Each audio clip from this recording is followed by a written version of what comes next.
So, hi guys, it's me, Tisay TV, and for today's video is gagawa tayo ng another video kung saan itong video nito is marami tayong ikukwento. At syempre, this day is another day na naman para papasok sa ating work doon sa kantin na pinagtatrabahuan ko. So, ayan, mag-aayos muna tayo saglit pero dahil nga sa nagmamadali yung kapitbahay nating sinasakyan, so hindi na tayo nakapag-video ng matagal. So, ayan, sasakay na tayo ng tricycle papuntang school.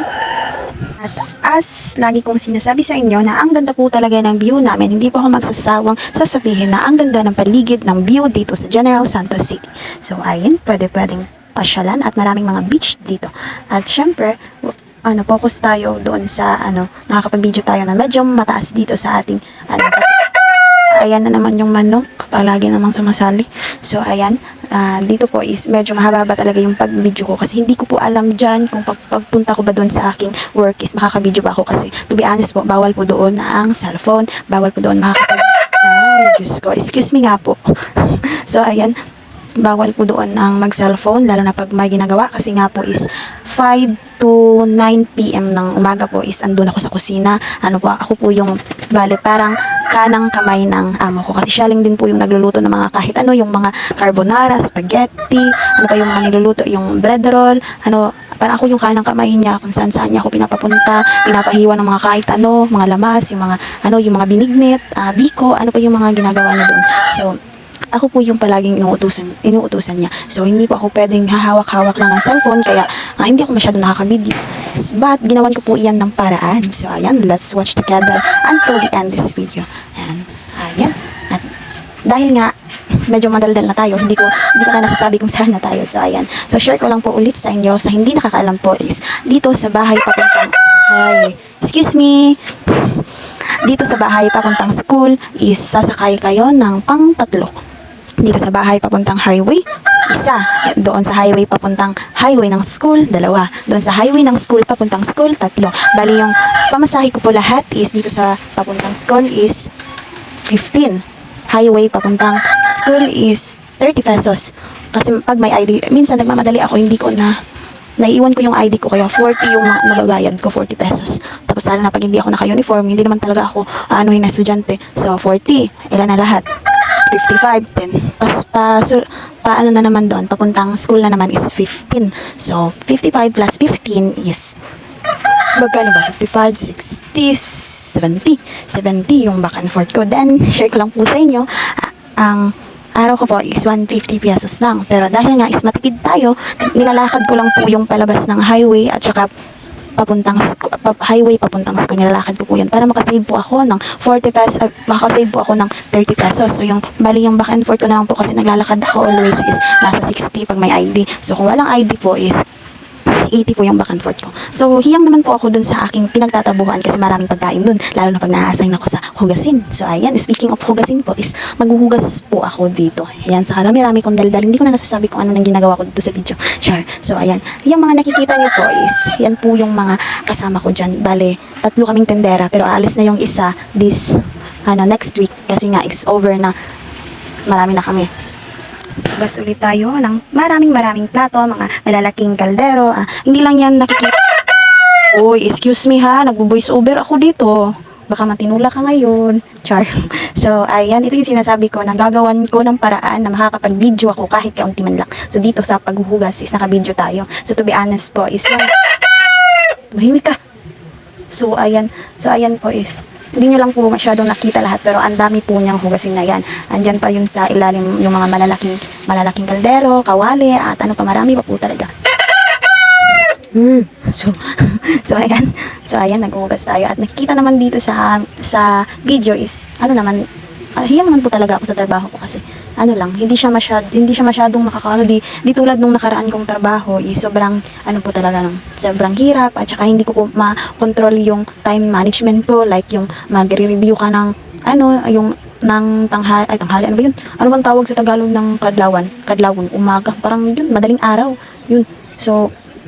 So, hindi ko siya ma-handle as working student kasi nga po minsan yung overtime doon dati is 11 PM na matapos. Tapos, gigising ka ng 3 AM para mag-study na naman. So, ang hirap po, magkakasakit talaga ako doon. Pero dito po is, okay na po ako dito kahit na kaunti lang yung sweldo. Pero, ano naman, nakaka-appreciate naman yung trabaho ko dito kasi nga po is nakakatulong din po ako sa amo ko at saka ano po, nakakapagdala din po ako para sa mama papa ko ng mga pagkain, merienda pag may naiwan. So hindi na po lugi yun. So ayan, nagpapasalamat nga din po pala ako sa aking mga kaibigan, sa mga classmates ko dahil po kung hindi dahil sa kanila is hindi din po ako makakapasok dito kasi nga po share ko na naman po ulit, nagkukwento na talaga ako dito ng buhay ko guys. So ayan, share ko nga po ulit, hindi po sana ako makakapag work dito sa kantin kung di dahil sa aking mga kaklase kasi nga po nagre-recess sila nung time na yun. So ako andun lang ako sa room kasi nga hindi naman ako nagre-recess kasi nga po nanghihinayang ako sa pera. So ayan, nakikita po nilang busy yung tindera dito sa kantin kaya nagsabi sila, inoffer nila ako doon sa amo ko na magiging tindera kasi wala akong trabaho. So ayun, pinuntuhan ko agad at sobrang blessed ko po kasi ang bait din po ng amo ko at share ko lang po is binibigyan nila ako ng damit, yung mga dress na hindi ko man lang na-experience dati kasi yung mga dress ko, kita nyo naman is mga bigay lang din at parang yung mga pinaglumaan na yung mga inaibigay sa akin. But this year yung pagkakilala ko sa amo ko is yung anak niya binigyan niya ako ng mga dress, yung mga branded, yung mga magaganda po. So ayan, next video po is papakita ko po sa inyo kung ano pong dress yung mga binibigay sa akin. So ayan, still naghuhugas pa rin tayo. Dito na po ako kumuha ng matataas na video para lang mabuo yung 15 minutes sa paghuhugas kasi ito lang yung time ko na makaka-video kasi nga po it's hugas time na, wala nang masyadong customer, wala nang masyadong lutuin, kumbaga clearing na. So ayan, naghuhugas tayo dito ng marami. At dahil nga natatakot tayong gumamit na dito sa CapCut ng no copyright music, hindi tayo mag-music kahit wala na tayong masabi dito. So ayan, magmamaripas tayo dito at dahil nga walang music, ako na ating kakanta. So ayan, sabay-sabay tayo. Ay, makaka-copyright ba yung kakanta? Huwag na lang. So ayan, maghuhugas tayo, sabay-sabay tayong maghugas. Ayan, so ang dami ko pong hugasin yan, no? Hindi matapos-tapos. So ayan pa yung mga yung mga kasama ko yan. Yes, kaya sumasali pa yung mga kasama ko, sila, hindi yung amo ko dyan. Umalis yung amo ko dyan, nagpalengke siya ng mga lamas. So ayan, marami pa akong share sa inyo, no? Like, ang dami pa nangyari this week kasi nga yung bukod dun sa lindol is yung mga nakaraang araw pa is share ko lang po ulit sa inyo is yung nasakayan ko is nasira daw yung sasakyan niya, yung tricycle niya. Tapos siniyaan ako ng pamasahe. Yung pamasahe ko is sakto lang. So ayun, kahit nakakawa naman din kasi gagamitin niya daw yung pera, ipabayad doon kasi ayos niya. So binigay ko yung pera at nanghiram ako doon sa hindi ko kakilalang tindahan. So ayun, naman po ako, God bless naman po ako kasi nga po is pinahiram ako ng 50 pesos kahit hindi ko naman kakilala. Iniwan ko lang yung ID ko. Tapos syempre, pagkatapos ng work ko ng 4 AM is 4 AM? Ano ba yan? So, pagkatapos ng work ko 3 PM is binalikan ko po yung tindahan, which is malayo-layo pa yun. Bali doon ako bumaba at kinuha ko yung ID ko at binayaran ko. At nagpapasalamat ako kasi may mga taong ganun pa rin po na nagpapahiram kahit hindi naman kakilala. So, sobrang blessed ko rin po at marami pa po akong dito, mga at share ko na rin po sa inyo yun, yung mga kamarikasan ng buhay ko. Malapit po akong may nakaaway na tindera. Kasi nga po, dito sa kantin, hindi lang kami isa dito. Bali, 3 kami naghati sa buong kantin. 3 kami. So, yung mga dating tindera doon sa ibang room na kantin is, sobrang, parang, na lang ako, skandalosa. Yung, parang, ako yung, ewan ko na lang taga, iinitan ako. So, ayan, marami pa pong mga nangyari dito. So ayan, ipapakita ko ulit sa inyo yung kantin. So ayun, kakaupo ko lang dyan at nag-video ako kahit kaunti yan. May hugasin na naman. So ayan, kinuha ko at nilagay ko sa ating mahiwagang hugasan. So kakahugas ko pa lang po niyan is marami na namang hugasin.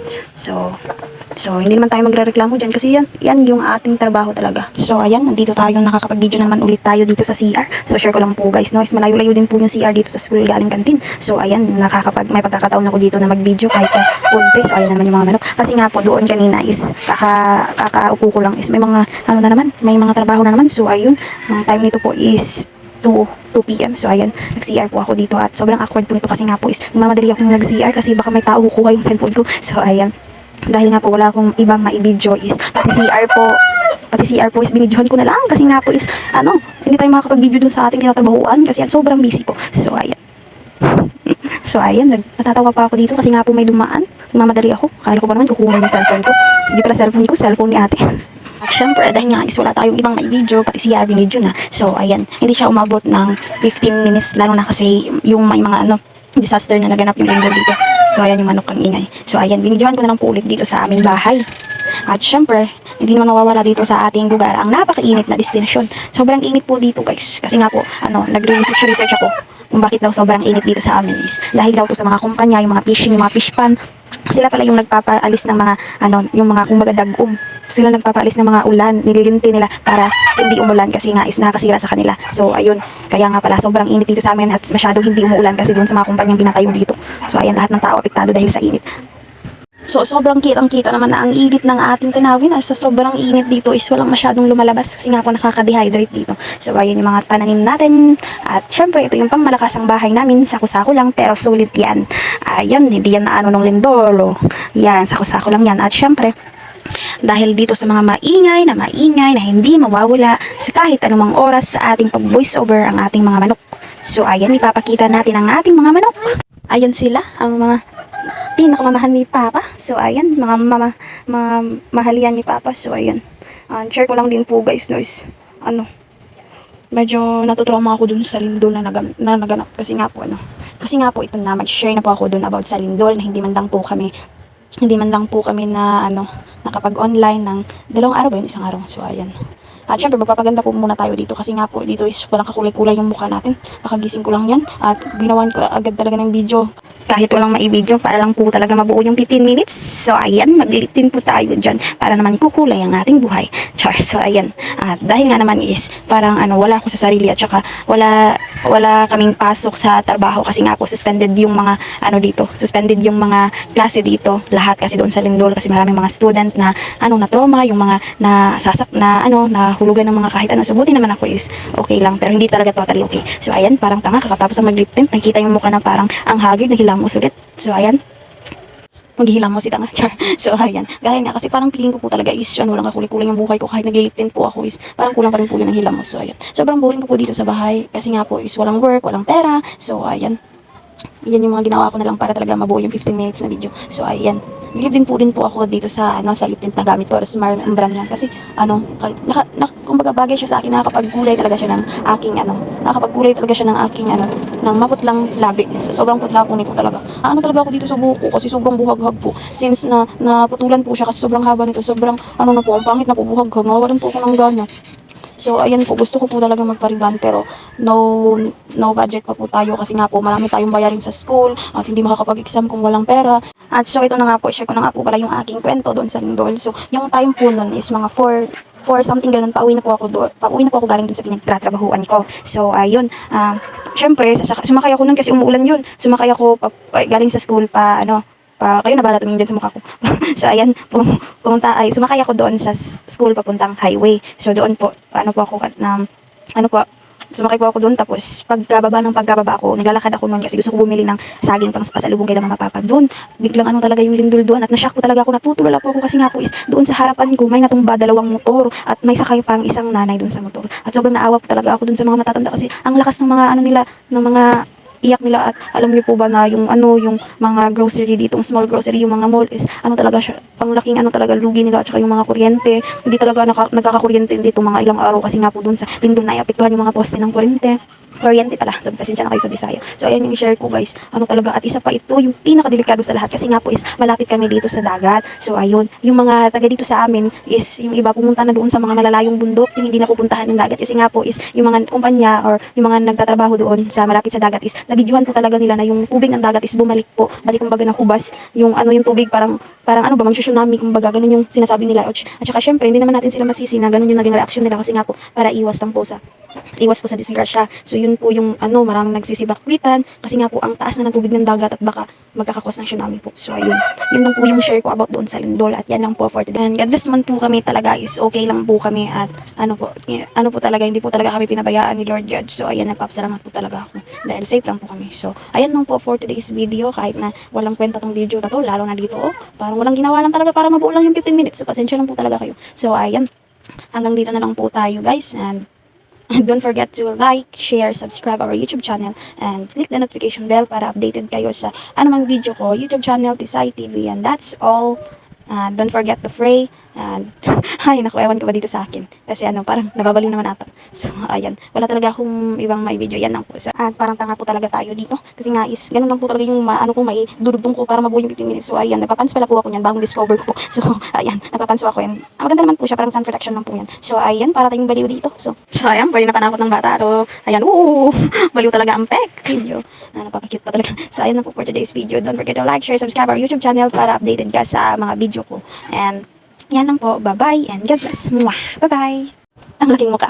Bye-bye.